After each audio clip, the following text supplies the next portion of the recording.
Hello everyone, welcome back to my channel. চলে আসলাম তোমাদের কাছে আজকে। আর হ্যাঁ, তোমাদের কাছে এলাম তো অবশ্যই রাতে, কিন্তু দুপুর 2টোর সময় শোনা কথায় আসতে পারিনি, তার জন্য দুঃখিত। আমি অ্যাকচুয়ালিও আজকেই গেছিলাম মায়ের একটি মন্দিরে। আমি কোনো দিন সেই মায়ের মন্দিরে যাইনি, আজকে গিয়েছিলাম। তার ভিডিও আমি করে এনেছি, যদিও ওখানে ভিডিও করা একদম বারণ। মানে ভিডিও ফটো মন্দিরের ভিতরে কিচ্ছু, মায়ের যে মূর্তি নিতে পারবে না। মা খুব জাগ্রত, খুব খুব মানে শুনেছি মায়ের মন্দির সেই ছোট্ট ছিল। দর্শকরা মায়ের কাছে গিয়ে, মানে যারা মাকে দর্শন করতে যান দর্শনার্থীরাই মায়ের বিশাল বড় মন্দির করে দিয়েছে। পাশে মায়ের বিশাল বড় জায়গা কিনে সেখানে খাবার দাবার, মানে ওখানে অন্নকূট হয় মায়ের, যাবতীয় অন্নকূটেও যাব, সব কিছু। আজকে গিয়েছিলাম মায়ের কাছে, গিয়ে অন্নকূটের জন্য কিছু অন্ন, কিছু জিনিস সামগ্রী সবজি সেগুলো মাকে দিয়ে আসলাম, যাতে অন্নকূটে আমাদের যৎসামান্য কিছু জিনিস মায়ের রান্নায় যাতে সবাই সেটা খেতে পারে। যাই হোক, আজকের ঘটনায় ফিরছি। সবাইকে বলবো একটা করে লাইক করে দাও, যারা এখনো পর্যন্ত ভালোবেসে চ্যানেলটা সাবস্ক্রাইব করোনি, করে পাশে থেকো। আর মায়ের কাছে গেছিলাম কালকে, যে সেই মায়ের পুরো ভিডিওটা কালকে সকালবেলা তোমরা বেঙ্গুলি ব্লগার শোনাতে পাবে, ঠিক আছে? তো চলো এবার আমি ঘটনাটা বলি। ঘটনাটা আমাদেরকে পাঠায় হচ্ছে বর্ধমান থেকে। বর্ধমান থেকে অনেকগুলোই কিন্তু পরপর আমাদের ঘটনা আসে। আর আমি তোমাদের বলেছিলাম এই সপ্তাহে কিন্তু বেশ ভয়ঙ্কর ভয়ঙ্কর ঘটনা আমাদের আছে। তো বর্ধমান থেকে যে দাদা ভাই ঘটনাটা পাঠান, ঘটনাটা খুব মনোযোগ সহকারে শোনো। অনেক কিছু ঘটনার মধ্যে কিন্তু শেখার বিষয় থাকে। বর্ধমান থেকে দাদা যিনি ঘটনাটা পাঠান, ওনার এখানে আমি একটা কাল্পনিক নাম দেবো, কারণ দাদা ভাইয়ের নাম এখানে আমি বলবো না। দাদা ভাই আমাকে বলেছেন হাইট রাখবেন, কারণ আপনার ঘটনা এখানে অনেকেই শোনে। আমি চাই না যে আমাদের বাড়ির এই যে ঘটনাটা সত্য ঘটনা, সেটা আরও লোক 10টা জানুক। আচ্ছা, বর্ধমানের কোনো একটি জায়গা থেকে আমাদের দাদাভাই ঘটনাটা পাঠান। দাদা ভাইয়ের নাম আমি দিলাম অমরদা।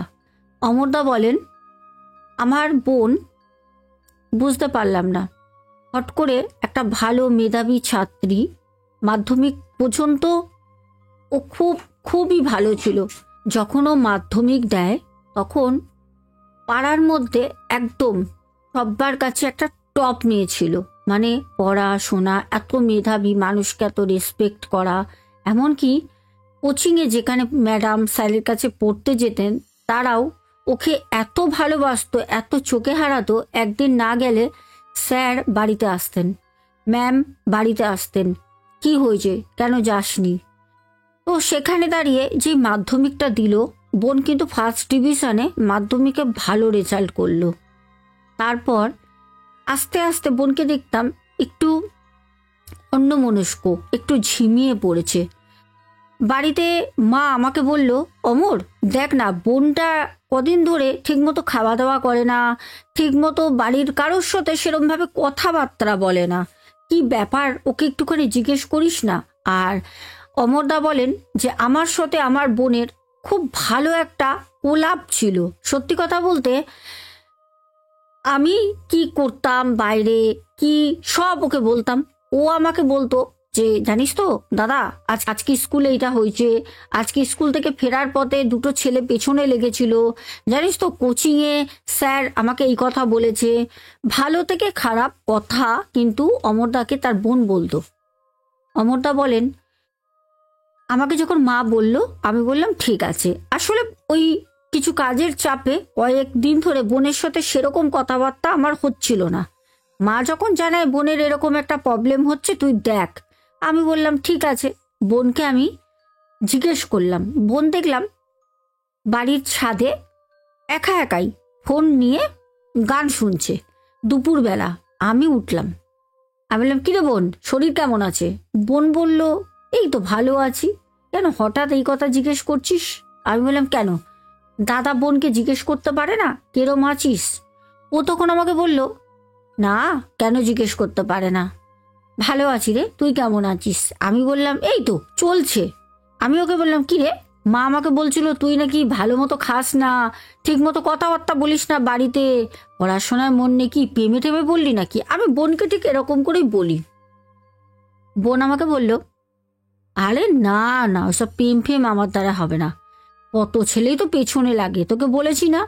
আমাদের অমরদা এই কথাও বলেন যে আমার বোন দেখতে শুনতে খুব খুব সুন্দর, দেখতে শুনতে ওকে খুব সুন্দর, ভারী মিষ্টি, ছোটোখাটো, ওর হাইট খুব একটা বেশি না, 4-4.5 ফুট হাইট, আর ফর্সা, খুব সুন্দর। আর ওর একটা গজ দাঁত আছে, গজ দাঁতটার জন্য ওকে এত চমৎকার লাগে ও যখন হাসে। যাই হোক, তারপর আমি নেবে আসি, এসে আমি মাকে বললাম, মা দেখলাম রান্নাঘরে বাসন মাজছে। আমি গিয়ে বললাম, মা বোনের সাথে কথা বললাম, ওরম কিছু না, হয়তো কোনো একটা চাপে রয়েছে, চিন্তা ভাবনায়, পরীক্ষাটা দিল সবে, এবার মাধ্যমিকের রেজাল্ট আউট হয়ে গেছে, হয়তো ও প্রিপারেশন করছে কি পড়বে কি, ওকে ওর মতো ছেড়ে দাও, মেয়েটা তো বড় হয়েছে। তখন আমাকে মা বলল, ঠিক আছে, যাকগে ভালো কথা। হঠাৎ আমি বন্ধুদের সাথে একটু দুদিনের জন্য দীঘা আসি। আমাদের অমরদা বলেন 2 দিনের জন্য আমি বন্ধুদের সাথে দীঘা আসি। আমি বোনকে বললাম, বোন যাবি? বোন বলল, না, বন্ধুদের সাথে যাচ্ছিস, ওখানে তো কোনো মেয়ে যাচ্ছে না, আমি গিয়ে কি করব। আমি ওকে নিয়েও আসতাম না, আমি শুধু ওকে একটু টোকা দিলাম যাতে ওর মনটা খারাপ না হয়। ও এলো না। রাতের বেলা যখন আমি জামা কাপড় গোছাচ্ছি, পরের দিন সকালে আমি দীঘার জন্য বেরোবো, ওকে আমি বললাম যে, বোন আমাকে কটা জামা কাপড় গুছিয়ে দে তো। বোন দেখলাম বসে বসে যে জামা কাপড়গুলো এনে দিয়েছি ওগুলো খাটেও বসে বসে গোছাচ্ছে। তো আমি বোনকে বললাম, কি রে, তুই তো ঝিমিয়ে ঝিমিয়ে রয়েছিস কেন? এরকম তো তোকে আগে দেখতাম না, এই মাধ্যমিক দেওয়ার পর থেকে তুই কেন ঝিমিয়ে গেছিস? ও আমাকে বলল, না রে, আসলে বড় হচ্ছি তো, ওই জন্য একটু চুপচাপ হয়ে গেছি, বুঝেছিস। আচ্ছা তোরা কারা কারা যাচ্ছিস ঘুরতে? আমি তখন বললাম যে, আরে ওই বাবলু যাচ্ছে, বাপ্পা যাচ্ছে, প্রদীপ যাচ্ছে, আমি এই 4 জন যাব। বললো, আচ্ছা। আমার বন্ধুদের কথা বললাম। যাই হোক, বোন ব্যাগটা গুছিয়ে রেখে দেখলাম বেরিয়ে চলে গেল ওর ঘরে। আমি ভাবলাম হয়তো ও বাথরুমে গেছে, নাহলে মায়ের কাছে গেছে জল টল খেতে।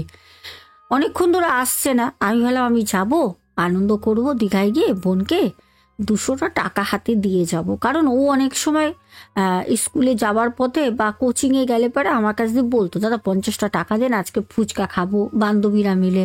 তো আমি 2 দিন থাকবো না, মা বাবা তোকে টাকা সেরম দেয় না, মেয়ে মানুষ বলে হাতে টাকা দেবো না, কি লাগবে বলবি, ওরও তো দরকার হয়, 200 টাকা দেবো। বলছে, দিদি ভাই আপনি বিশ্বাস করবেন না, বোন আর আসে না। আমি দেখলাম মা তো একা একা টিভি দেখছে, তাহলে বোন নিশ্চয় বোনের ঘরে। আমি গিয়ে দেখলাম বোন চুপ করে শুয়ে আছে, পাশে মোবাইলে গান চলছে। আমি বললাম, কি রে বোন, তুই চুপচাপ শুয়ে রয়েছিস, তোকে আমি একটা জিনিস দেবো। তা আমাকে উঠে বসে বললো, কি দিবি? আমি বললাম, 200 টাকা রাখ। ও টাকাটা নিল, হাসলো, নিয়ে খুশি হলো। তারপর আমি সকালবেলা যখন বেরোই তখন দেখলাম বোনের ঘরে গিয়ে বোন ঘুমাচ্ছে। আমি আর ডাকলাম না। আমি মাকে বাবাকে বললাম, মা উঠেছিলেন, মাকে বলে আমি 3 বন্ধুর সাথে দীঘার উদ্দেশ্যে বেরিয়ে গেলাম। যাক ভালো কথা। এবার যেদিন আমি দীঘা যাই সেদিন রাতের বেলা 2:30-2:30 দিকে আমাকে ফোন করে, বাড়ি থেকে ফোন আসে। আমি ফোনটা রিসিভ করতেই মা খুব কাঁদছে, বাবাও কাঁদছে চিৎকার করে, আর আশেপাশে লোকজন থাকার আওয়াজ পাচ্ছি, মানে অনেকে কথা বলছে একসাথে। আমি না খুব ভয় পেয়ে গেলাম, বাবার শরীরটা ভালো ছিল না। তো আমি বললাম, কি গো মা, কাঁদছো কেন, কি হয়েছে কি? আরে কথা বলো, কাঁদছো কেন? মা আমাকে বলল, বাবু অমর, তুই বাবু বাড়ি আয়, বোন না আর নেই। আমি বললাম, কি? আমাদের অমর দাদা ভাই মানে আমারই গা কাটা দিচ্ছে, এরকম একটা সিচুয়েশন ভাবো। অমর দাদা ভাই বলেন, আমি কি বলবো, আমি জানো না, মানে কোথায় আছি, আমি কি করব, আমি দিশেহারা, আমি কি করব। আমি তখন ওদেরকে বললাম যে, ব্যাগপত্র গোছা, আর দীঘাতে মোটামুটি সারা রাত ওখানে বাস চলে, সারা রাত বাস চলে। আমি বললাম, আমাদের এখনই হোটেল থেকে বেরোতে হবে। ওরা বললো হোটেলে তো তালা মেরে দিয়েছে। আমি বললাম তালা মেরেছে, খোলাবো, তোরা ব্যাগ গোছা। ওই রাতের বেলা যেদিন গেছি সেই দিন রাতের বেলায় আমরা ওখান থেকে 4টে বাজে সব করে গুছিয়ে টুচিয়ে 4টের সময় আমরা বেরোলাম। বেরিয়ে আমরা বাড়ি ফিরলাম। বাড়িতে ফিরে বোনের দেহ রাখা, বোন নিজেকে ঝুলিয়ে ফেলেছে, ফাঁসি দিয়েছে। মানে এই যে বাড়িতে এসে বোনের যে চোখ মুখের দৃশ্য আমি দেখলাম, মানে আমি না, মানে আমার মাথা ঘুরে গেছে। আমার বন্ধুরা যদি সেদিন আমার পাশে না থাকতো হয়তো আমিও সেদিন থাকতাম না। মানে এমন একটা অবস্থা, বোনের সাথে আমার এত ভালো একটা সম্পর্ক, বোন কেন এরকম করলো? মা বাবা তো সে অস্থির, মানে মা বাবাকে তো রাখা যাচ্ছে না, মা বাবাকে মানে রাখা যাচ্ছে না। মা তো সেকেন্ডে দাঁত লেগে যাচ্ছে, সেকেন্ডে দাঁত লেগে যাচ্ছে। বাবা তো সেই কি বলবো, শুয়ে পড়েছে কাঁদতে কাঁদতে। বাড়ি ভর্তি, আমাদের পাড়ার লোক সব ভর্তি বাড়িতে। যাই হোক, বোনের কাজ হলো। কিছুই বুঝতে পারলাম না বোন কেন করলো। এবার পাড়ার লোক নানা রকমের, নানা লোকের কথা। কেউ বলছে নিশ্চয়ই গোপনে ও প্রেম করতো, কেউ বলছে নিশ্চয়ই কারোর সাথে কিছু ছিল, বাজে কিছু ঘটেছে, কাউকে বলতে পারিনি। মানে লোকের যেটা চিন্তাধারা। এবার লোকে ভাবে না যে একটা মেয়ের নামে না জেনে যে বলছি, তোমাদেরও বাড়িতে বোন আছে, দিদি আছে, মেয়ে আছে, এরকম একটা মেয়ে সন্তানের নামে মানুষ বলে কি করে? তো যাই হোক, কটা লোকের মুখ আর বন্ধ করব। বাবা মা বলল এই বাড়িতে থাকবো না, অমর বাড়িটা বিক্রি করার চেষ্টা কর। বিক্রি করব বললেই তো বিক্রি হয় না। আমাদের অমর দাদাভাই বলেন সেই বাড়িতে আমরা এখনো আছি, আর এখনো পর্যন্ত আমাদের সাথে অদ্ভুতভাবে, বলতেও মানে খুব খারাপ লাগছে, আমরা যেখানে কিছুই জানি না, অদ্ভুতভাবে এখনো পর্যন্ত আমার বোনের অস্তিত্ব আমরা বাড়িতে পাই। হ্যাঁ, আমাদের অমর দাদাভাই বলেন দিদিভাই আপনি বিশ্বাস করবেন না, বিগত কয়েক মাস ধরে এত উৎপাত বোনের দেখছি। বোন ঘরে, মানে কি বলবো, সন্ধ্যাবেলা আমার মা যেখানে টিভি দেখে বসে, মা হয়তো ওখানে বসে টিভি দেখছে, হঠাৎ মা দেখলো, হঠাৎ সামনে দিয়ে বোন চলে গেল, হঠাৎ সামনে দিয়ে। মা তো দেখে চিৎকার চেঁচামেচি করে, যতই তার সন্তান হোক, তার মেয়ে হোক, মৃত্যুর পর তার মেয়ে তার চোখের সামনে ঘুরে বেড়াচ্ছে, সেটা যেরকম করুণ কান্নার বিষয়, সেরকম মানে ভয়ের বিষয় আমার মা দেখে। আমার বাবা একদিন রাত করে বাড়ি ফিরে, বাবা অ্যাকচুয়ালি তার যে বন্ধু বান্ধব আছে কারোর বাড়িতে মানে নাম কীর্তন দিয়েছিল, বাবা গেছিল। বাবা তো সব যেতে চাইতো না, মনটা বাবার ভালো করার জন্য আমি বলি যাবে, তোমরা বেরোবে, ঘরের মধ্যে থাকবে না এরম করে।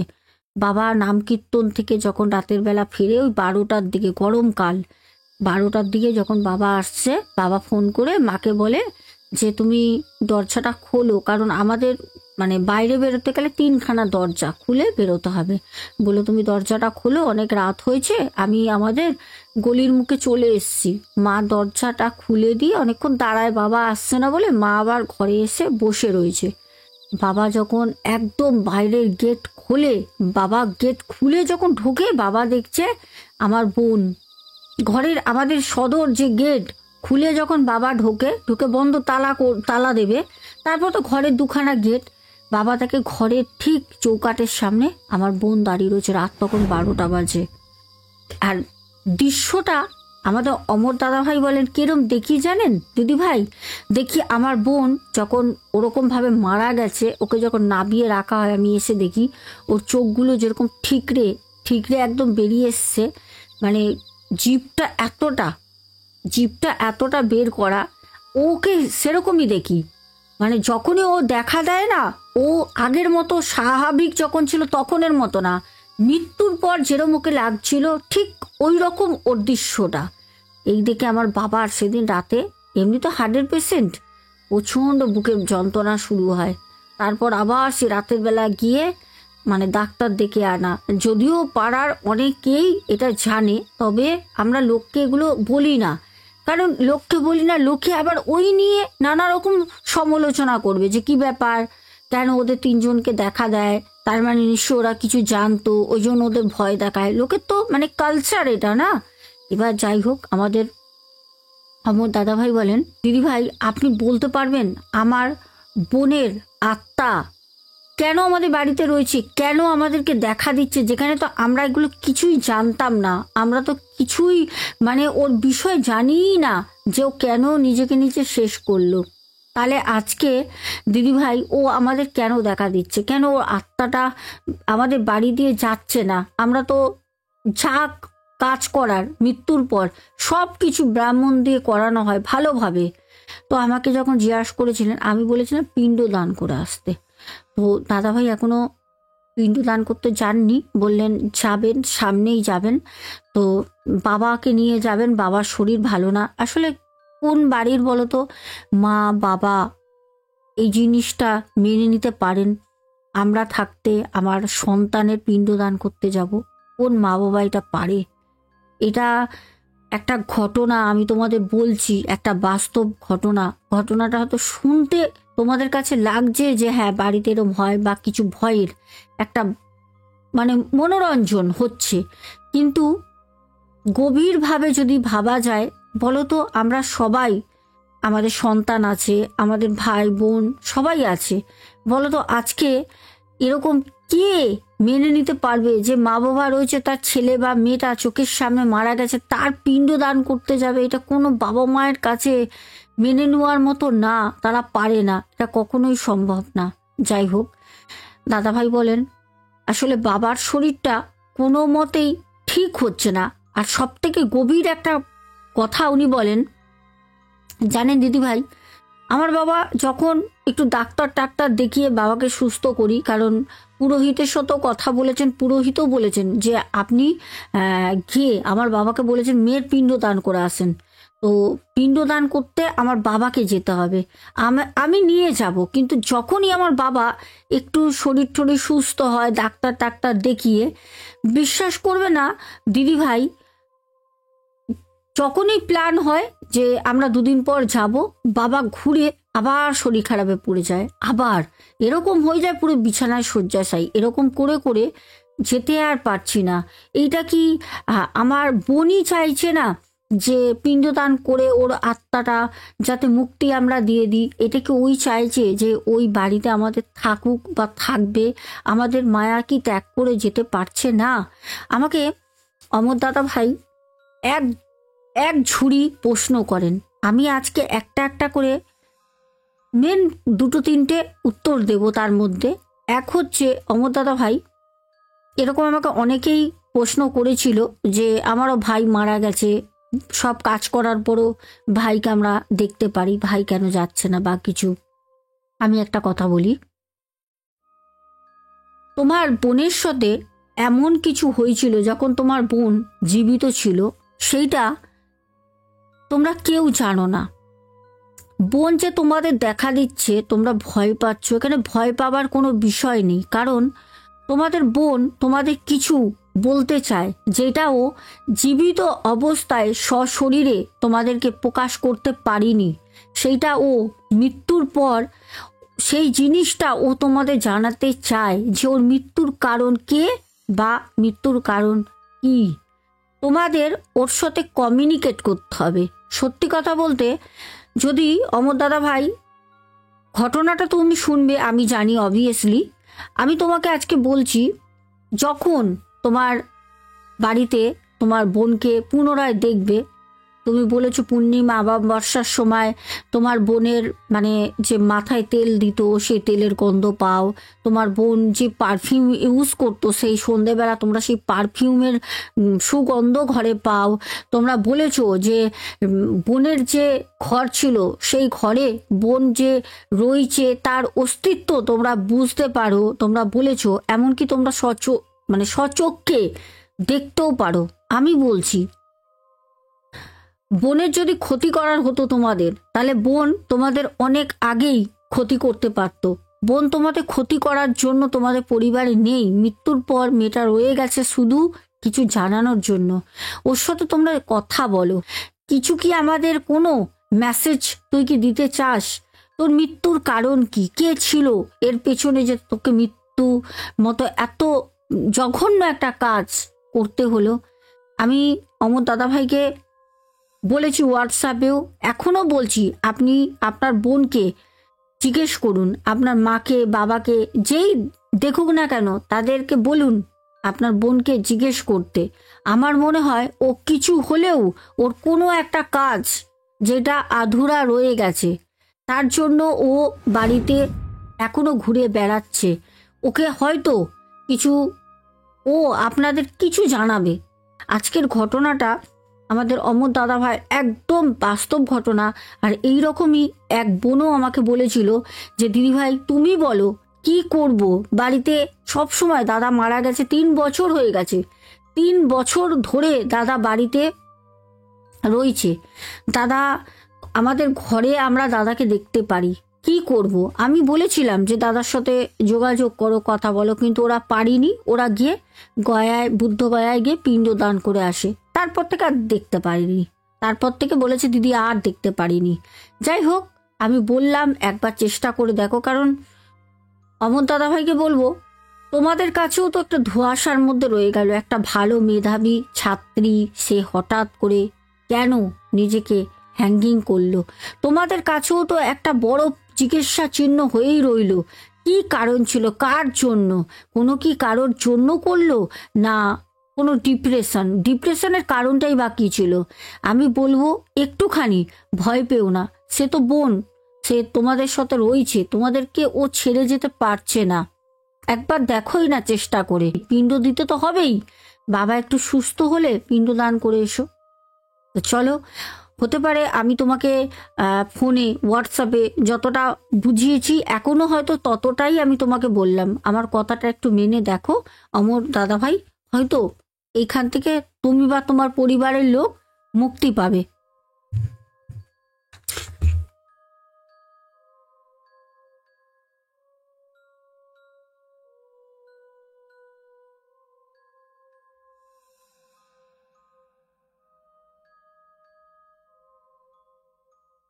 তো চলো চলো চলো, এবার আমি তোমাদের তাড়াতাড়ি বলে দিই আজকে নামগুলো, যারা তোমরা কালকে আমাকে কমেন্ট করেছো। আচ্ছা, কালকে যে দীঘার আমি ঘটনাটা বলেছি, কালকে রাতের বেলা আমি অনেক কাউকে কিন্তু হোটেলের নাম ডিক্লেয়ার করে দিয়েছি।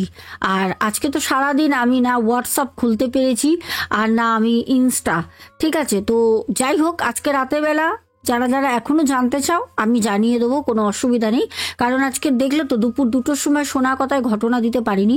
সকাল থেকে একদম মানে ঠাকুরের ওখানে যাওয়া, ওখানে গিয়ে পুজো দেওয়া, ওখানে অনেকক্ষণ মায়ের মুখোমুখি একা বসে মাকে অনেক কথা বলা, যাক মনটা খুব ভালো লেগেছে। আর তোমাদের জন্য আমি ফুটে চেনেছি।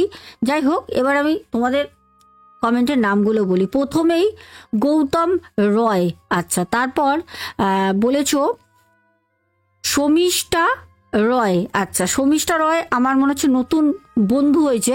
দিদিভাই তোমাকে কিভাবে হোয়াটসঅ্যাপ করব? আচ্ছা, এই হোটেলের নামটা জানবো। আচ্ছা, সামনেই দীঘা যাব, প্লিজ জানিও। তুমি শমিষ্ঠা দেখবে আমার কমিউনিটি পোস্টে আমার হোয়াটসঅ্যাপ নাম্বার দেওয়া আছে। আর 2 দিন আগের যদি ঘটনার তুমি কমেন্ট বক্স চেক করো, ওখানেও দেওয়া রয়েছে, একটু দেখে নিও। তারপরে কমেন্ট করেছো স্বপ্না বাচাল দিদিভাই, তারপর কাকুলি রয়, তারপরে কমেন্ট করেছো মাই সিম্পল ভিলেজ লাইফ অদিতি। ঠিক আছে, অদিতি আমাকে বড় সড়ো একটা কিছু কমেন্টও করে, বলেছে দি তোমার ঘটনাটা কাল শুনতে শুনতে বন্ধ করে দিয়েছিলাম ভয়ের চোটে। ও মা, এবার আজ দুপুরে দেখছি খুব ভয়ের ঘটনা। হ্যাঁ, ঠিকই বলেছো, এরকমই ভয়ের আমাদের শুনে লাগছে, যাদের সাথে হয় তাদের কি অবস্থা হয় শুধু ভাবো। বেবি গোল্ডি বলেছে তাহলে দীঘাতে কোথায় থাকবো, কি করে ঘুরবো? সেটাই তো প্রশ্ন আমার কাছেও বোন। তুমি যেই কথাটা বলেছো, আমরা যদি এরকম ঘটনা পেতেই থাকি, তবে এই হোটেলের নাম আমি আগেও বলেছি, কারণ এই হোটেলের ঘটনা আমি বারবার পাই, বারবার। তো যাই হোক, চলো নামগুলো বলি। তারপর হচ্ছে সুমতি বলেছো তুমি থাকো সন্দেশখালিতে, আর তুমি আমার সাথে কথা বলতে চাও, তোমার অনেক বড় কিছু সমস্যা আছে। আচ্ছা, তোমরা আমাকে হোয়াটসঅ্যাপে আর নইলে পারে তোমরা আমাকে ইনস্টাতে অবশ্যই যোগাযোগ করো, ঠিক আছে? আচ্ছা, সৌমেন মণ্ডল তারপরে কমেন্ট করেছো হরিহর দাস। আচ্ছা দিদিভাই, হোটেল ব্লু ভিউ দীঘাতে ভালো যদি বলো। ব্লু ভিউ, ব্লু ভিউ, হ্যাঁ ব্লু ভিউ থেকে এখনো পর্যন্ত আমার কোনো রকম এরকম প্যারানর্মাল ইনসিডেন্টের ঘটনা আমার আসেনি, তো সেখানে আমি ভালো বলতে পারি। প্রদীপ দাস, তারপরে সেউসি কমেন্ট করেছো দীঘা যেতে ভয়ই লাগবে। হ্যাঁ অ্যাকচুয়ালি এখন তো আমি দীঘা যাওয়া ছেড়েই দিয়েছি। দীঘার এত হোটেলের আমি ঘটনা পাই, অনেক হোটেলের ঘটনা তো বলাই হয়নি, মানে ভাবি থাকবো কোথায়। আর একটা কথা তো বাস্তব, কি বলতো, যেখানে লোক প্রচুর যায়, যেখানে প্রচুর লোকে যায় না, সেই জায়গাগুলো এরকম খারাপ হয়ে যায়। কারণ কি বলতো, যেখানে লোকের এত ভিড় সেখানেই তো নোংরামিটা বেশি হয়, কুকাজ কুকর্ম সেখানে বেশি হয়, আর সেই জায়গাগুলো ওই জন্য খারাপ হয়ে যায়। তারপরে মন্টু আর পম, আচ্ছা কমেন্ট করেছো। তারপরে কমেন্ট করেছো দাঁড়াও, অনিমেষ মনে হচ্ছে, হ্যাঁ অনিমেষ বাল কমেন্ট করেছো। তারপর পূজা দাস, তারপরে আমাদের পিয়ালি ভারদ্বাজ, পূর্ণিমা দাস, তারপরে গার্গী সুর কমেন্ট করেছো, সুজাতা দাস, তারপর তানিমা ঘোষ বলেছো কেমন আছো দিদি, ঘটনাটা ভালো, তোমার ওই কালী মায়ের ঘটনাটা শুনতে চাই, প্লিজ বলো দিদি। আচ্ছা দেখো তানিমা, আমার কমেন্ট বক্সে পিন করা রয়েছে শোনা কথা, আমার আরেকটি চ্যানেল রয়েছে, সেই চ্যানেলে আমি গতকাল দুপুরবেলা শেয়ার করেছি, একটু যদি এখন শোনো তানিমা, গিয়ে ওখানে লিংক ধরে গিয়ে শুনে নাও। আচ্ছা তারপরে কমেন্ট করেছো সুমন দেবনাথ, আচ্ছা সুমন দেবনাথ, তারপর কমেন্ট করেছো মাম্পি ঘোষ, তারপরে মন শাইন কমেন্ট করেছো উড়িষ্যা থেকে। আচ্ছা তারপরে বিদিশা সরকার কমেন্ট করেছো, বিদিশা বলেছো তোমার গল্প শুনতে খুব ভালো লাগে, বহুদিন ধরে শুনি আমি, কিন্তু ওই একটু উচ্চারণগুলো একটু স্পষ্ট করে বলার চেষ্টা করো, আর স করে কথা বলাটা একটু বন্ধ করো প্লিজ। আচ্ছা বিদিশা, একটা কথা বলি, এখানে আমি করে কথা বলি, কি বলি, আমি যেরকম আমার মাতৃভাষা, আমি ছোট থেকে কথা বলি, আমি সেরকমভাবেই কথা বলি, আর আমি সেরকমভাবেই কথা বলবো। দেখো এখানে এত শ্রোতা বন্ধু আমার নতুন পুরনো আছে, সবার কানে যদি কথাটা না লাগে, তুমি যদি আমার একজন ভালো মানে দর্শক হও, তাহলে আশা করি তোমার শুনতে কোনো অসুবিধা হবে না। আর একটা কথা বলি, যদি তোমার খুব কানে লাগে তাহলে তুমি স্কিপ করতে পারো, ঠিক আছে বোন। আচ্ছা তারপরে বলি পার্থ রয়, তারপরে মৌ ঘোষ, তারপরে বাবু সোনা গির কমেন্ট করেছো, তারপরে বলেছো স্বপ্না হালদার, তারপরে Sumana Bhattacharya, panther gaming YT, তারপর হচ্ছে সুপদেব পাঞ্চাল ভাই, প্রিয়াঙ্কা নন্দী, তারপরে পিঙ্কি সাহা কমেন্ট করেছো, সুদীপ্ত ব্যানার্জি, তারপর রিমলি বিশ্বাস, ও রিমলি কালকে বলেছিলাম না রিমলি তোমাকে, আমার খুব ভালো লাগে ইমলি, যাই হোক মজা করছিলাম বোন, তবে তোমার নামটা সত্যি খুব মিষ্টি। তারপর আমাদের দিদিভাই করেছেন বনানী কর্মকার, তারপরে পিন্টু ঘোষ দাদা ভাই, তারপর পাপ্পু ঘোষ, পাপ্পু দে, তারপরে আমাদের ভাই, তারপর দেবস্মিতা চক্রবর্তী, তারপর মঞ্জুষা নন্দী, তারপর কমেন্ট করেছে পরপর মঞ্জুষা নন্দী দুটো কমেন্ট করেছে দিদি ভাই, তারপরে হচ্ছে চন্দনা গোপে দিদি ভাই কমেন্ট করেছেন, তারপরে আবার আমাদের রিমলি বোন কমেন্ট করেছে, শুধু আমাকে হার্ট পাঠিয়েছে, রেড হার্ট, তোমাকে অনেক ভালোবাসা বনু। আমাদের নো ওয়ান ভাইও আমাকে অনেকগুলো কিন্তু প্রশ্ন করেছে, ভাই বলেছে যে প্রশ্নগুলো এখন আমি নাই বললাম, কারণ দেখে নাও অনেক বড় লিস্ট। তবে ভাই আমি এর আগে, এখন কমেন্ট পড়তে বসার আগে আমি তোমার সবার কমেন্ট পড়ি, তবে আমি প্রশ্নগুলোর উত্তর যথাযথ সময় দেব, শর্টসে চোখ রেখো, আমি শর্টসে বলবো। আচ্ছা রীতা অধিকারী দিদিভাই, তারপর তানিয়া ভট্টাচারিয়া, তারপরে জলি নন্দী দিদিভাই বলেছেন আমার 22 তারিখে যাবার কথা ছিল, কিন্তু যাওয়া হলো না, মনটা খুব খারাপ হয়ে গেল।